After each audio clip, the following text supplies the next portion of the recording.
¿Qué tal? ¿Cómo están? Muy buenas noches a todos. Les enviamos un cordial saludo. Vamos en esta ocasión, a estudiar este tema que se titula Historia de Fondo. Y bueno, vamos a estar durante este trimestre, acuérdense, estudiando el libro de Juan, algunos temas importantes de este evangelio. Eh, ya leímos nuestra cita en Juan 1:1. Vamos a repasar pues este tema. Hay datos interesantes acerca de este evangelio. Fue escrito a finales del siglo I, este evangelio, es decir, fue el último de los evangelios y, y tiene cosas muy particulares, a diferencia de los otros tres.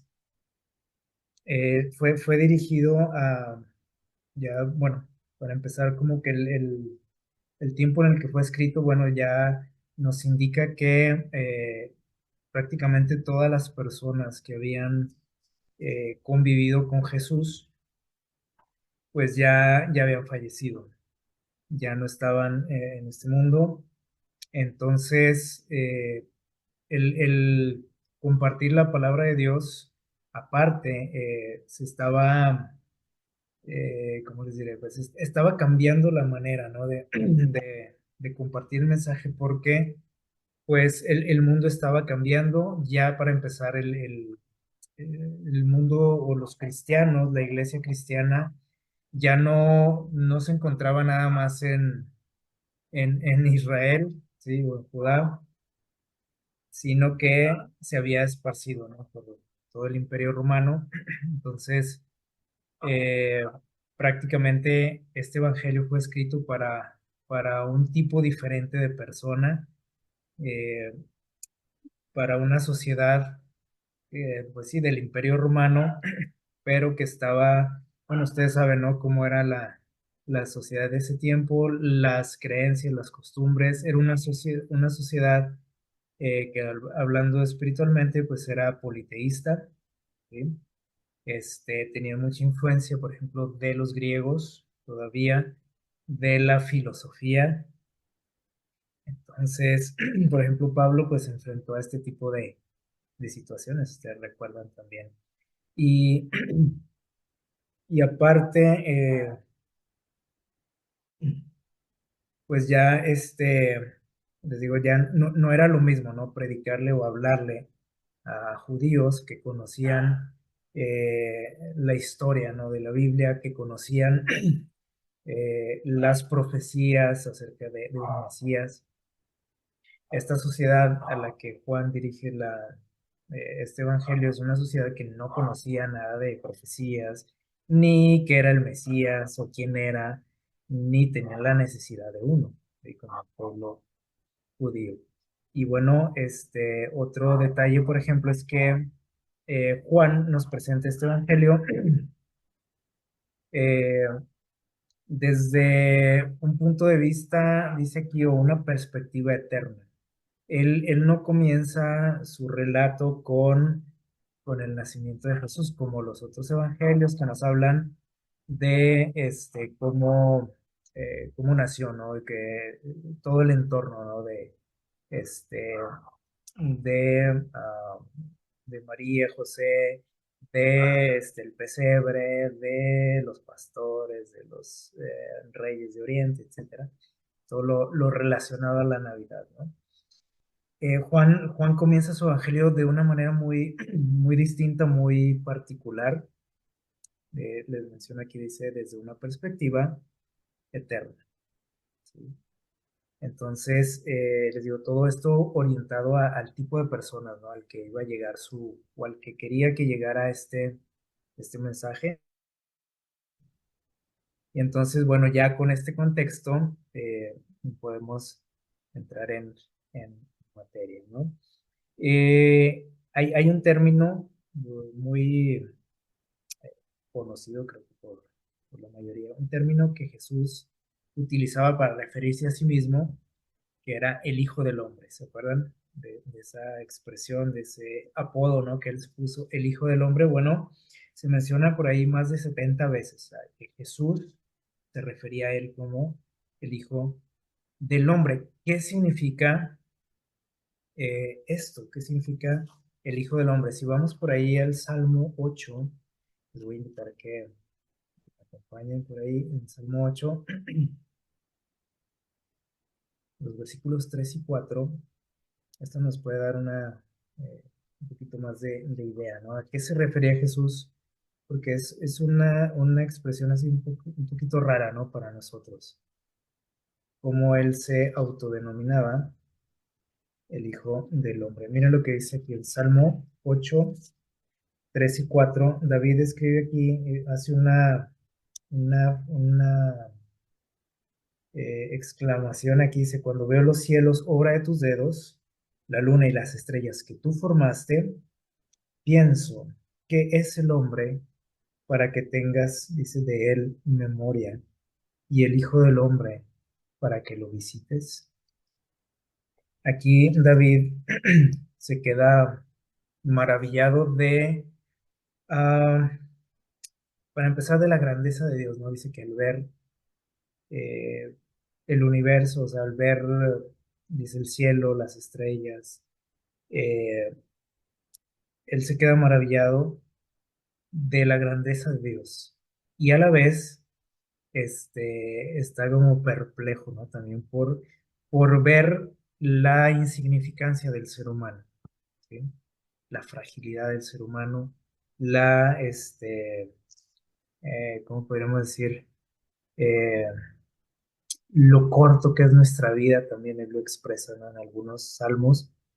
Y él se queda pensando y hace como esa comparación, ¿no? O sea, entre el ser humano y Dios, y él se queda sorprendido, ¿no? ¿Cómo es posible que él, dice, tenga memoria de cada uno de nosotros, que nos cuide, que nos visite, que se preocupe por cada uno de nosotros? Entonces, cuando Jesús se refiere aquí a sí mismo como el Hijo del Hombre, utiliza esta misma expresión que David. Dice, ¿qué es el Hijo del Hombre? O sea, un ser humano, ¿no? ¿Qué es?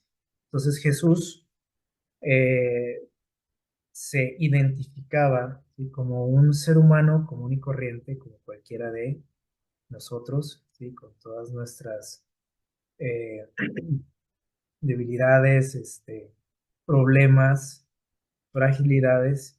Y también, si ustedes recuerdan, él tenía mucha o sentía simpatía, ¿no? Hacia el ser humano, especialmente hacia personas que el resto de la sociedad pues no contaban, no les importaban, los despreciaban. Y esto, el hecho de que él se identificara con este tipo de personas o que esas mismas personas lo buscaran, nos indica cómo él era un ser humano real, ¿no? Y como cualquiera de nosotros, y hasta más allá, ¿no? De cualquiera de nosotros, porque les decía, o sea, la sociedad en general los despreciaba, este tipo de personas, pero vemos cómo él tenía esa humanidad, ¿no? Eso que, eh, esa simpatía, ¿no? Por cada uno de nosotros, no importaba que la condición social, no importaba ¿cómo podemos decir? El rango, no importaba nada para él. Y en Daniel 7:13 vemos otro aspecto de Jesús. Por ejemplo, aquí, bueno, vimos que se refiere totalmente a su humanidad. Y en Daniel capítulo 7, en el versículo 13, dice lo siguiente, por aquí Daniel tiene una visión y dice en el versículo 13, dice, yo seguí mirando en la visión nocturna y vi, dice, en las nubes del cielo a uno como hijo de hombre. ¿Qué quiere decir esto? Bueno, él está por ahí viendo una escena, si ustedes recuerdan este capítulo, él ve por ahí unas bestias, ¿recuerdan? Y dentro de esta visión también dice que ve a uno, dice, semejante a cualquiera de nosotros, a un humano. Se veía como un humano, ¿sí? Dice semejante a un hijo de hombre, menciona también esta expresión. Dice, y llegó hasta el anciano de días, ¿sí? Que se está refiriendo aquí a Dios, Dios Padre. Dice, y fue llevado ante él. Y si leemos el versículo 14 hay algo todavía más interesante. O sea, este ser humano, dice, fue llevado ante Dios mismo. Dice, y le fue dado a ese humano, dice, el dominio, la gloria y el reino.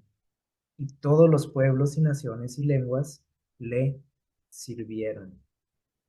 Y su dominio es eterno, que nunca pasará y su reino nunca será destruido. Y bueno, estas características podríamos decir, bueno, ¿a qué ser humano se le puede otorgar eso? ¿Sí? ¿Un reino de qué tipo? Dice aquí, la gloria, un dominio eterno, un reino eterno. ¿Sí? Dice que nunca iba a ser destruido, pero a la vez como que contrasta, ¿no? Porque dice aquí Daniel que él está viendo que todo eso se le está otorgando a quién. A alguien, dice, semejante a un ser humano. Y esto lo sorprende a él. ¿Qué nos quiere decir esto? Bueno, cuando, cuando Jesús se refería también a sí mismo como el Hijo de Hombre, estaba haciendo alusión también a este tipo de textos, que sin duda sobre todo los líderes religiosos reconocían, o sea, esta expresión del Hijo del Hombre, porque eran estudiosos de las profecías, eran de la palabra de Dios.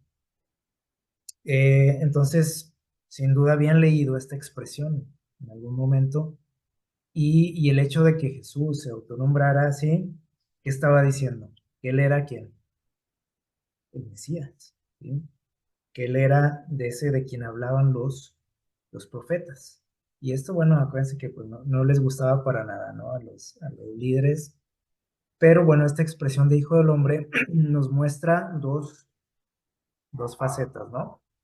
Por un lado, su humanidad, ¿sí? Completa, total, así como nos vemos aquí unos a otros, así era Jesús. Y por otro lado, también nos dice que era quien, ese hijo de hombre también nos dice que era el Mesías, ¿sí? El que Dios había prometido, el enviado de Dios, el hijo de Dios. Entonces Jesús era que humano y a la vez que divino, ¿sí? Esto es lo que implica este nombre que él se puso y con el que se nombraba, ¿no? Frecuentemente. Nos dice por aquí en la Review and Herald de Elena White, menciona que Cristo, dice, no tomó la naturaleza humana como un disfraz. Dice, la adoptó de veras, de verdad. ¿Qué les parece? O sea, no era un disfraz, dice, no era una máscara que se puso. En realidad, dice, poseyó una naturaleza humana. Y aquí está ese gran misterio, ¿no? Podemos decir, ¿cómo hizo eso? ¿Cómo sucedió? Nos dice la palabra de Dios que era hijo de quién. Hijo de María. Era descendiente de David, de la familia de David, de acuerdo con la genealogía humana. O sea, tenía sus ancestros como cualquiera de nosotros. Si nosotros leemos por ahí en el Evangelio de Mateo, nos da una lista ahí de su genealogía. ¿Sí? Tenía que padre humano, tenía un abuelo, un bisabuelo, un tatarabuelo, etc. ¿Sí? Este, como cualquiera de nosotros tenía primos, tuvo hermanos, o medios hermanos, ¿sí? Y dice, él mismo se declaró que era un hombre, por eso se decía ser el hijo del hombre, identificándose con nuestra raza. ¿Sí? Eh, y sigue diciendo por aquí, aunque la palabra de Dios se refiere a la humanidad de Cristo mientras estuvo en la tierra, o sea, esto lo podemos ver bueno, a través de los evangelios, ¿no? Lo vemos como, vemos muchos detalles, ¿no? Que nos demuestran su humanidad. ¿sí? O sea, él sentía que hambre, sentía sueño, sentía tristeza, dolor, todo lo que nosotros que enfrentamos, o sea, sentía, o sea, él llegó a sentir que, o sea, se enfrentó a la tentación, ¿sí? Y venció, esa fue la diferencia. Pero su vida fue como, como la de cualquiera de nosotros, ¿no? En el sentido de todo lo que, a todo lo que nos enfrentamos, todo lo que vivimos. Y dice, pero también la palabra de Dios nos habla, dice, decididamente acerca de su, hace poquito, bueno, la semana pasada hablamos de su divinidad. Hablamos de algunos detalles, algunos milagros, ¿sí? Algunos detalles que nos hicieron ver o nos hacen ver su divinidad, pero dice aquí especialmente también nos hablan de su, ¿qué dice? Su preexistencia. Y te vamos a ver a qué se refiere esto, ¿no? Preexistencia.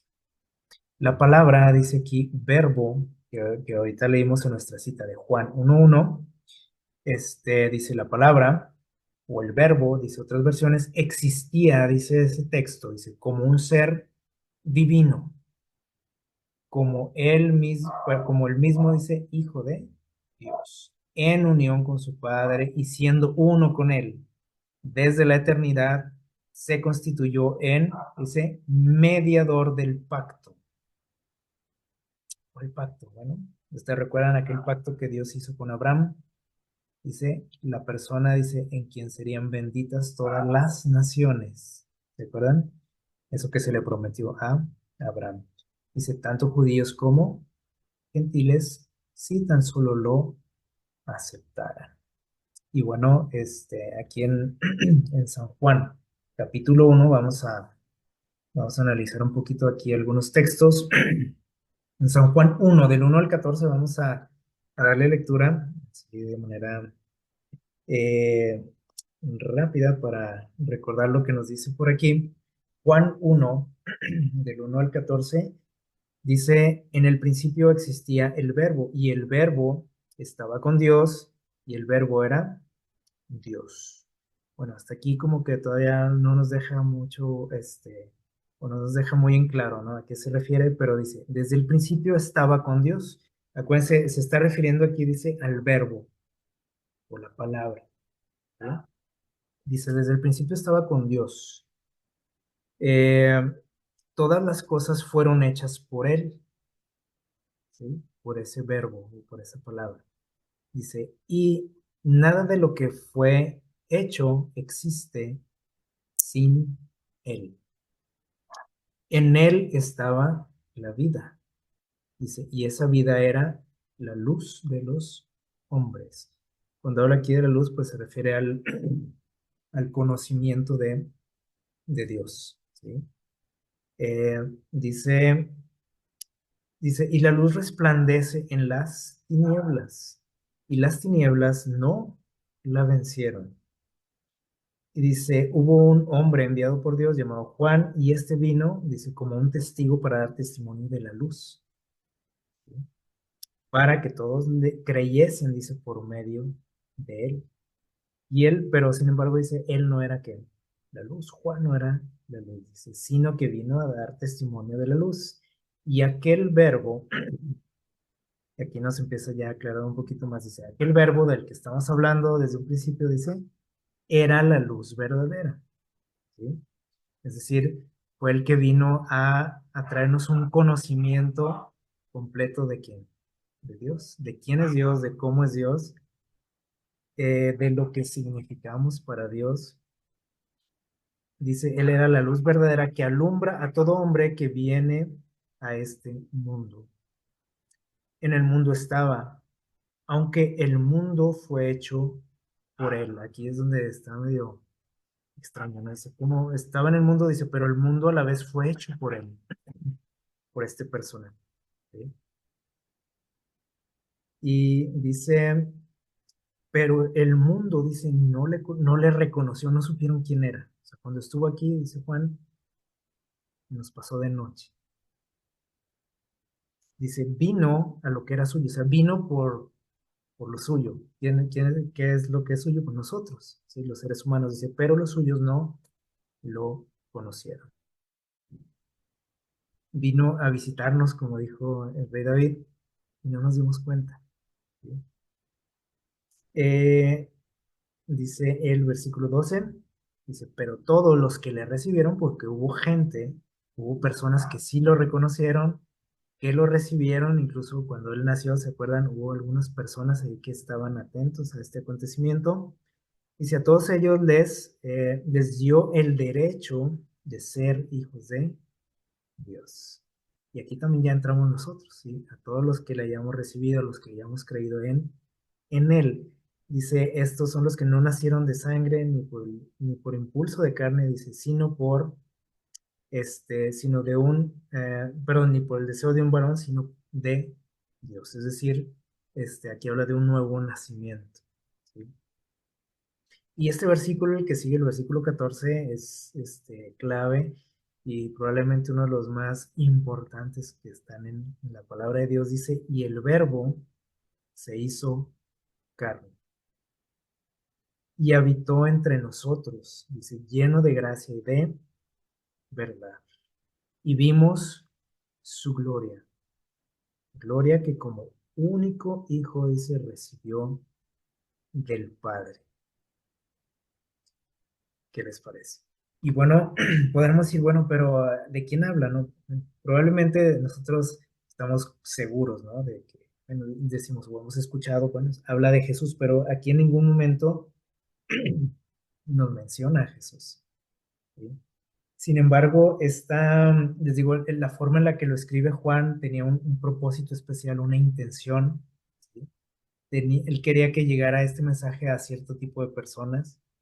Ya vimos ahorita un poquito acerca de eso. Y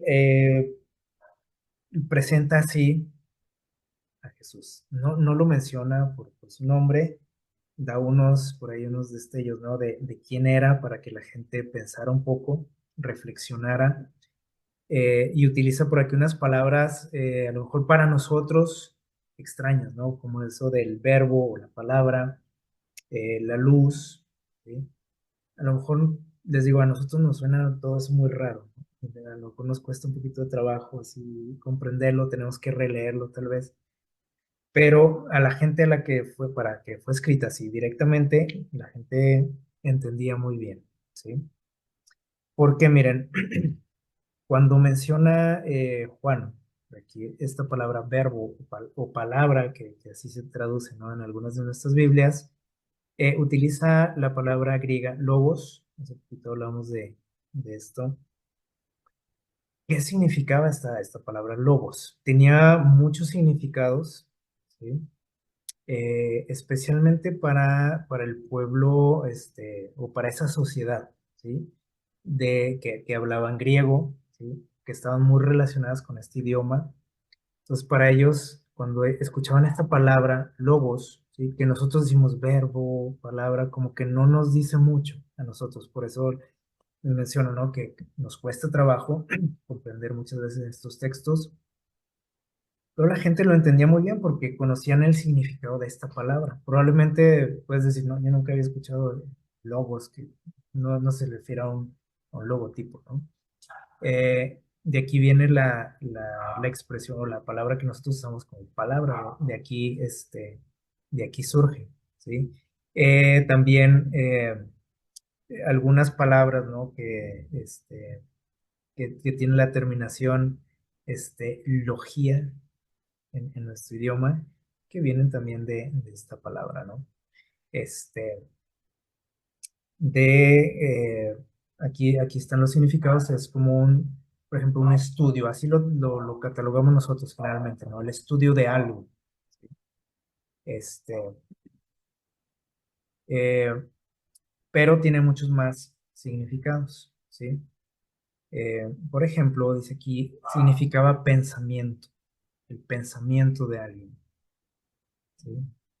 El discurso de alguien, lo que alguien decía de algo, acerca de algo, ¿sí? El estudio, que es finalmente como nosotros lo entendemos, la historia de algo, de alguien, la palabra, ¿sí? La razón, la razón de ser de algo, de alguien también, o el destino. Y hay otro significado muy, muy interesante, que es puente. Y esta expresión, cuando hablamos de un puente, no se refería nada más así como un puente que, como lo que conocemos nosotros, sino que se refería a un puente, algo que conectaba lo divino o lo eterno con lo finito, con lo humano, ¿sí?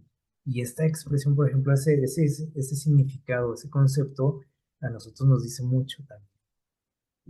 Un puente entre lo divino y lo humano. Y la gente que escuchó o que leyó así de primera mano estos textos, entendían muy bien lo que Juan estaba tratando de compartir, de transmitir, ¿sí?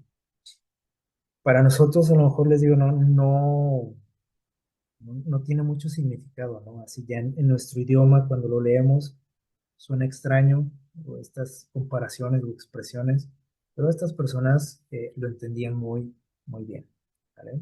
Entonces, todo esto para Juan, ¿sí? O sea, Juan pudo o intentó por ahí, ¿cómo se puede decir? Definir a Jesús, ¿sí? Con esta palabra, logos, todo esto, ¿sí? Es decir, Jesús es el pensamiento de quién? De Dios, ¿sí?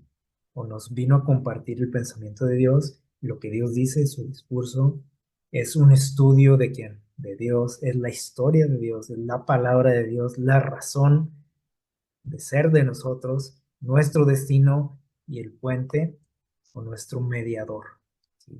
Entre Dios y el hombre. Entonces, cuando entendemos esto o comprendemos bien este concepto, esta palabra logos, estos textos empiezan a tener más, algo más que decirnos, ¿no? Y podemos comprender más plenamente lo que Juan dice por aquí. Muy bien. Y luego tiene por aquí una expresión también muy interesante en Juan 1:14, porque dice que este verbo se hizo carne, dice.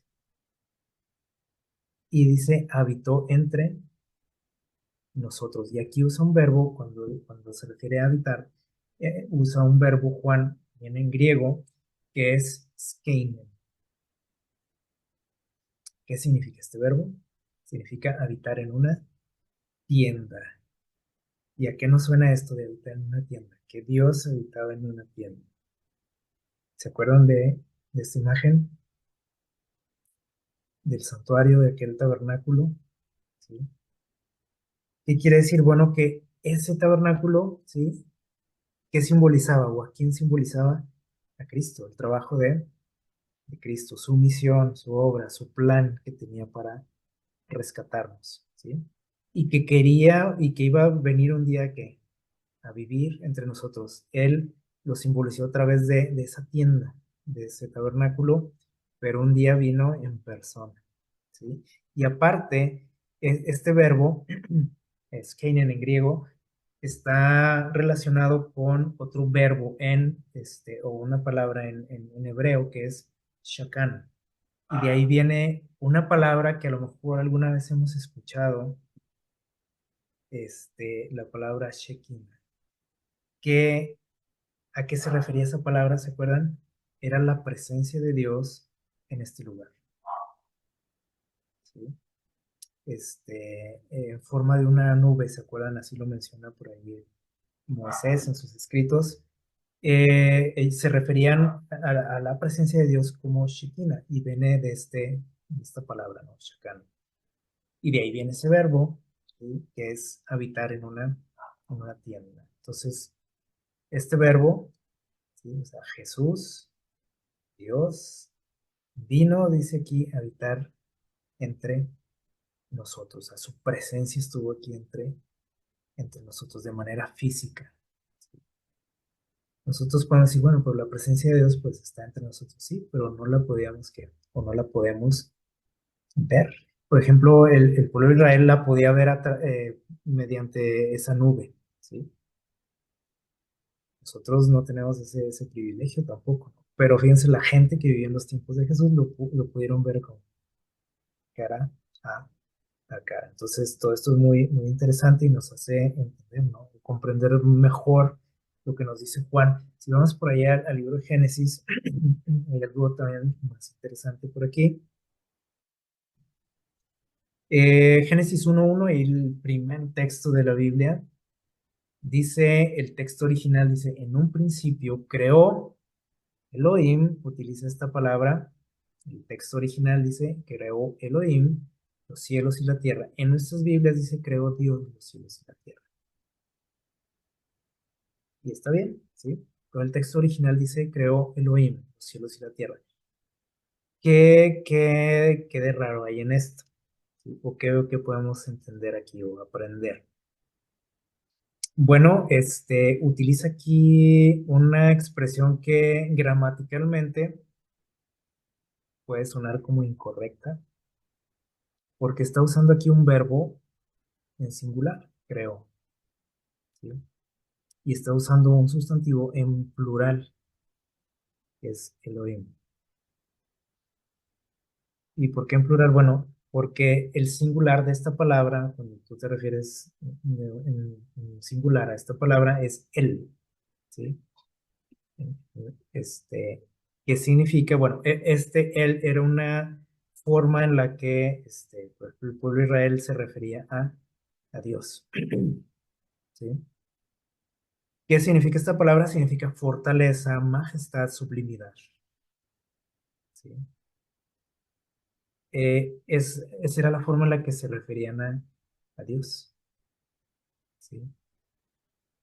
Entonces, bueno, se fijan cómo cambian a veces los conceptos, ¿no? Cuando nosotros decimos Dios, pues decimos, pues es un ser supremo, ¿sí? Este, y como que le damos una identidad, ¿no? A Dios, ¿sí?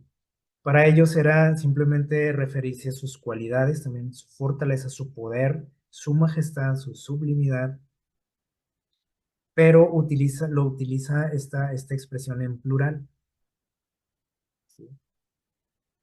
¿Qué quiere decir esto? Bueno, que, por ejemplo, podríamos decir que, dice, en un principio fue creado el cielo y la tierra y luego lo menciona por los seres que poderosos, majestuosos, sublimes, en plural. Y entonces aquí empezamos a decir, ah, caray, entonces que nada, hay muchos dioses, como ven. No, o sea, por ejemplo, a través de la palabra de Dios también se refiere a él como de manera singular, pero es curioso que aquí en el principio de la Biblia aparece en plural y nosotros sabemos, por ejemplo, que la deidad, ¿sí? Está compuesta por tres personas, ¿sí? Y tenemos por aquí este diagrama que es muy bueno para comprenderlo, ¿sí? O sea, son tres personas diferentes, ¿sí? El Padre, el Hijo y el Espíritu Santo, ¿sí? Tres personas diferentes, pero todos son ¿qué? Dios. O sea, dice aquí, el Padre es ¿quién? Dios. El Espíritu Santo es Dios. El Hijo es ¿quién?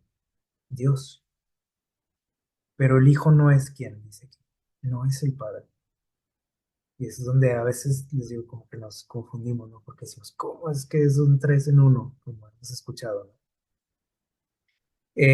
Dice aquí, el Espíritu Santo tampoco es que el Padre, el Hijo no es que el Espíritu Santo tampoco, ni el Padre es el Hijo, ni el Padre es el Espíritu Santo, pero todos son que Dios. Eh, y bueno, ¿qué nos quiere decir esto? Bueno, que Jesús, ¿sí? Jesús también es que Dios. Entonces, cuando vamos allá a Juan y que nos dice, se refiere a Jesús, aunque no lo menciona así por su nombre, hasta que ya después como que vamos como entendiendo a quién se refiere, y cuando seguimos leyendo, este, o lo dice así como diríamos, así con indirectas, ¿sí? Lo entendemos, ¿no? Que Jesús, dice aquí, es un ser que eterno, o sea, él no nació o no comenzó a existir en aquel pesebre. Y es lo que nos quiere decir Juan. Es decir, los otros evangelios, dijimos, mencionan estas historias, ¿no? de los Reyes Magos, de el pesebre, de los pastores, del ángel, de María y José, etcétera, de Herodes, toda esta historia, ¿no? Y Juan comienza con, con la historia que hay detrás, ¿sí? Detrás de la cortina, detrás de escenas. Y se va hasta antes de la creación, hasta antes de que existiera este mundo. ¿Qué les parece? Y entonces nos habla de su preexistencia Juan en su Evangelio. Sí, ahorita acabamos de leer aquí en Juan 1, en Juan 8:54 menciona un detalle, algo que mencionó por ahí Jesús en una ocasión. Vamos a ver lo que dice Juan 8:58. Dice lo siguiente, el versículo 58 dice, y Jesús les dijo, les aseguro que antes que Abraham existiera, yo soy. Y utiliza esa expresión que la otra vez estudiamos, ¿se acuerdan? Yo soy. Antes de que Abraham existiera. Dice, yo soy. Que vayamos a Juan capítulo 17, versículos del 1 al 5. Vamos a ver lo que nos dice por aquí. Dice, después de hablar estas cosas, Jesús levantó los ojos al cielo y oró, diciendo, Padre, ha llegado la hora, glorifica a tu Hijo, para que Él también te glorifique a ti. Así como le diste poder, dice, sobre todo hombre, para que dé vida eterna a los que le diste, dice, y esta es la vida eterna, que te conozcan a ti, el único Dios verdadero, y a Jesucristo, a quien tú has enviado. Y dice versículo 4, yo te he glorificado en la tierra, he acabado la obra que me encargaste. Ahora, Padre, glorifícame a tu lado, dice. Esto llama la atención, miren, glorifícame a tu lado con la gloria que tuve junto a ti antes de que el mundo fuera creado. ¿Qué les parece? Esta no es una oración muy común, ¿no? Una oración que cualquiera de nosotros pudiese hacer. ¿Sí? Él está hablando, platicando con su padre y menciona un detalle que, les digo, pues, ninguno de nosotros pudiera expresar, ¿no? Prácticamente le dice, devuélveme esa gloria que tuve contigo antes de que el mundo fuera creado. Y vamos al versículo 20, vamos a brincarnos por aquí algunos textos. Ustedes lo pueden leer en su casa con calma, porque es un capítulo muy interesante, pero del versículo 20 al 25 dice, no ruego por ellos solamente, dice, sino también por los que han de creer en mí por la palabra de ellos. Hace una oración por aquí acerca de, o por sus seguidores, sus discípulos. ¿Sí? Y dice, y aparte por todos los que van a creer un día. ¿Sí? Entonces, aquí pone especial énfasis, ¿no? En el creer, ¿sí? Y todos los que crean en él. Y dice que iban a tener esa vida eterna. Y dice, versículo 21, dice, para que todos sean uno, como tu Padre en mí y yo en ti, que podamos ser uno. Y hace la comparación, dice, así como tú y yo somos uno.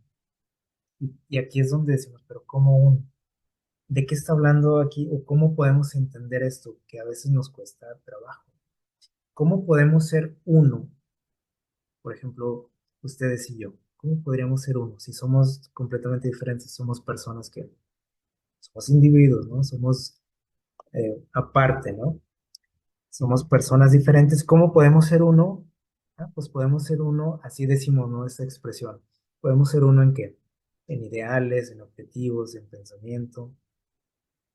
¿Se puede? ¿Sí o no? Eso puede ser posible. Bueno, dice, así somos, le dijo Jesús, tú y yo somos así. O sea, somos dos personas diferentes, pero somos a la vez que uno. Hay unidad en nosotros, ¿sí? En acción, en pensamiento. Y dice que de esa manera dice, para que ellos también sean uno. Habla de su iglesia, ¿sí? Y aquí podemos sacar un montón de lecciones, ¿sí? Porque a veces creemos también que como iglesia todos tenemos que ser iguales, ¿no?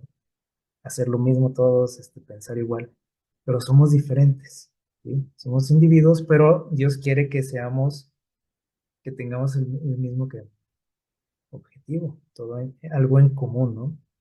Y dice aquí, y de esa manera, dice, el día que eso se logre, y aquí hay algo también, un mensaje muy interesante para la iglesia. Si el día que eso se logre, el mundo va a creer que tú me enviaste. ¿Por qué el mundo no cree en Jesús? ¿Por qué no quiere nada con Jesús? Porque pues siempre estamos agarrados del chongo. Es el detalle, ¿no? Como, como cristianos, ¿no? Como pueblo. Dice el versículo 22, yo les di la gloria que tú me diste. Dice, para que sean uno así como nosotros somos uno. Lo vuelve a decir. Dice, yo en ellos y tú en mí. Y que lleguen a ser perfectamente unidos. Entonces, la unidad no quiere decir que todos somos así iguales, ¿no? Como hechos en serie. Eso no es unidad. Eso es uniformidad. ¿Ok? Dice, para que el mundo, y otra vez lo dice, insiste en esto, dice, para que el mundo conozca que tú me enviaste, para que les crea a ellos, si no, no les va a creer. Si andamos ahí agarrados del chongo, como decimos, no nos van a creer. Dice, para que el mundo conozca que me enviaste y que los amaste a ellos así como me amaste a mí. Padre, dice, que aquellos, perdón, que me has dado estén conmigo donde yo esté. Esa fue la oración de Jesús. Que un día podamos estar donde Él está, para que vean mi gloria. Dice, quiero compartir con ellos, ¿sí? Lo que tú me has dado. Dice, que vean mi gloria. Y dice, la que me has dado, por cuanto me has amado desde antes de la creación del mundo. Otra vez lo menciona aquí, ¿no? Lo de su preexistencia. Y dice el versículo 25, Padre justo, aunque el mundo no te ha conocido, yo te he conocido. Y ellos han conocido que tú me enviaste su iglesia. Entonces es muy interesante esta oración que hace Jesús. Eh, lo hace de manera, como podemos decir, no para presumir, porque es una oración, o sea, no es algo que está gritando a los cuatro vientos, ¿sí? Es algo muy, muy privado, sí, pero Juan tuvo el privilegio de estar ahí, ¿sí? Escuchó esa, esa oración de labios de Jesús y vamos a ver lo que dice nuevamente Juan en Apocalipsis capítulo 1, vamos a ver por allá. Juan capítulo, perdón, Apocalipsis capítulo 1, versículos del 10 al 18. Vale la pena leerlos porque nos dejan mucho, nos hacen entender todo el trasfondo, ¿no? Lo que estamos ahorita tratando. Apocalipsis 1 del 10 al 18.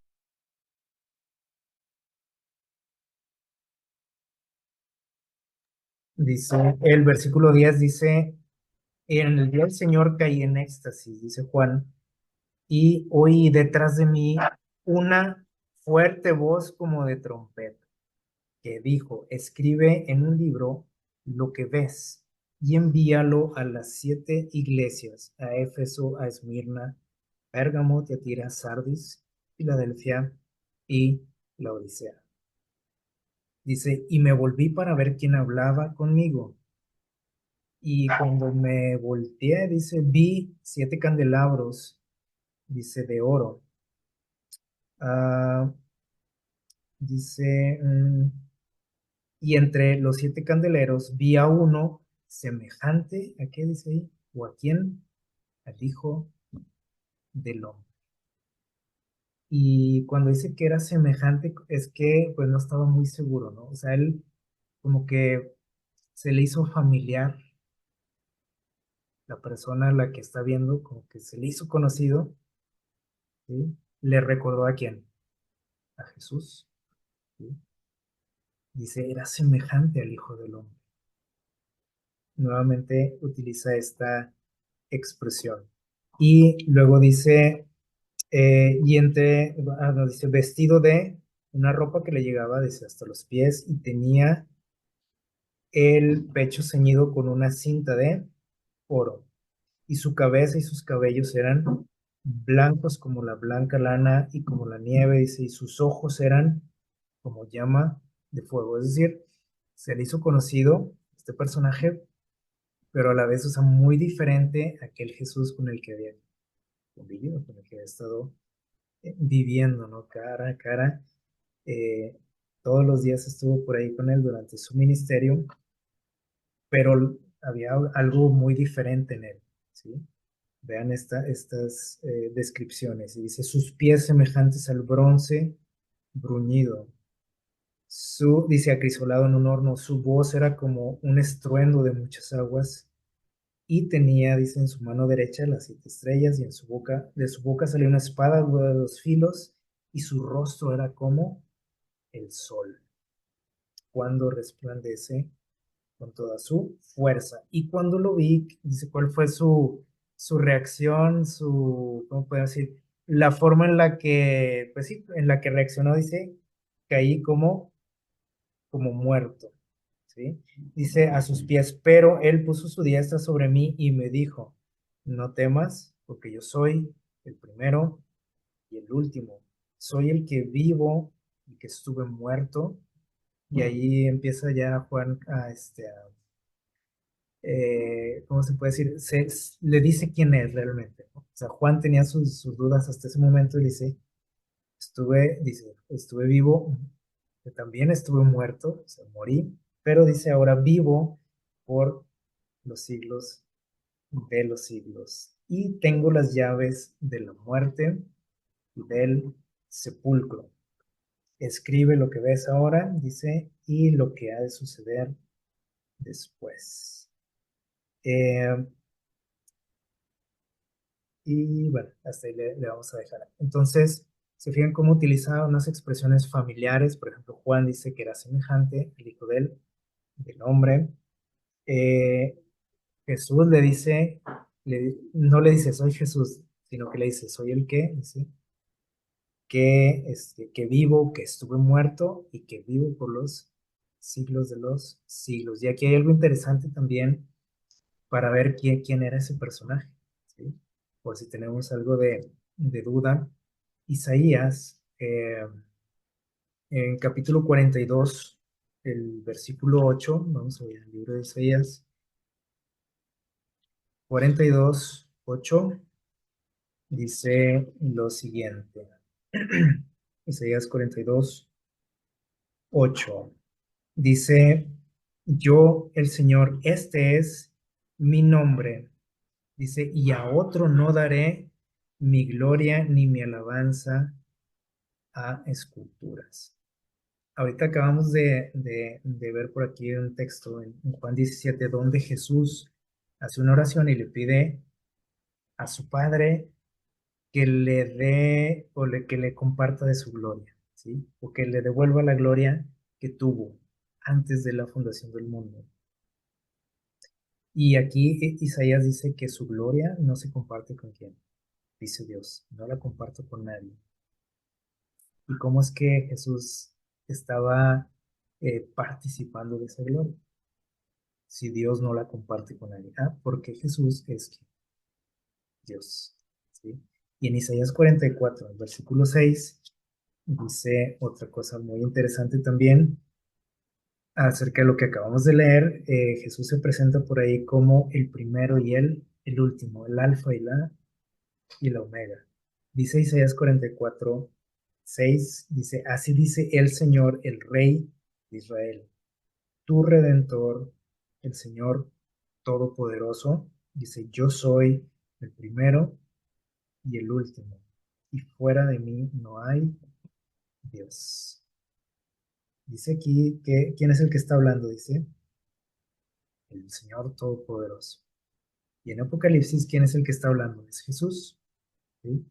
Y dice lo mismo, dice, yo soy el primero y el último. ¿Qué nos quiere decir esto? Bueno, que Jesús es que Dios. Y vamos a ir ya concluyendo. Eh, Juan dice que ese verbo, dice, vino aquí, dice, y habitó entre nosotros. Y dice, pudimos ver su gloria. Y podemos preguntarnos también, como sin duda muchos se preguntaron de los que leyeron por primera vez este evangelio en aquellos tiempos, ¿a qué vino? Porque acuérdense que eh, Juan no habla de un Mesías como lo mencionan otros evangelios, ¿sí? Porque la gente a la que fue dirigida, a los que fue dirigido este evangelio, no sabían nada acerca de un Mesías ni las profecías, ¿sí? Sino que ellos tenían que entender esto, sí, pero de otra forma tenía que llegarles ese conocimiento. Y por ahí en el capítulo 3 de Juan, ahí un poquito más adelante, nos dice a qué vino Dios mismo a este mundo. Vamos a ver ahí en Juan, en el Evangelio de Juan, capítulo 3 del versículo 12 en adelante. Juan 3 son textos que sin duda ustedes recuerdan. Juan 3. Por aquí Jesús, para ponernos ahí en contexto, Jesús está platicando, tiene una entrevista con un personaje de nombre Nicodemo y empiezan a hablar por ahí de temas serios, ¿verdad? Eh, Jesús le menciona algo interesante a este hombre, que es el hecho de poder volver a nacer, ¿sí? Un concepto que Juan por ahí menciona en el capítulo 1, renacer, ¿sí? Y cuando Jesús está platicando con Nicodemo, un líder de la iglesia, con mucho conocimiento de la Biblia, cuando Jesús le menciona este concepto de nacer de nuevo, se queda como confundido, extrañado. Nicodemo no entiende muy bien y le dice, ¿cómo es esto posible? ¿Cómo puedo no volver a crecer? Dice, ¿a poco tengo que volverme a meter al vientre de mi madre? Haciéndose por ahí el chistecito, ¿verdad? Pero Jesús le dice, en el versículo 12, dice, le dice, te estoy hablando cosas que tú sabes, ¿no? Que conoces, de cosas terrenales. Y no entiendes de todos modos. Dice, ¿cómo vas a creer o a entender si te digo, pues te explico las cosas celestiales? Y dice el 14, dice, así como Moisés, nuevamente Jesús le quiere hacer entender algo, ¿sí? Y lo lleva a una historia que él conocía de sobra.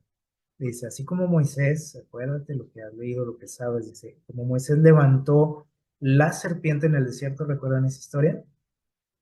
Dice, eh, así es necesario que el Hijo del Hombre sea levantado, y aquí utilizo otra vez esta expresión del Hijo del Hombre, ¿sí?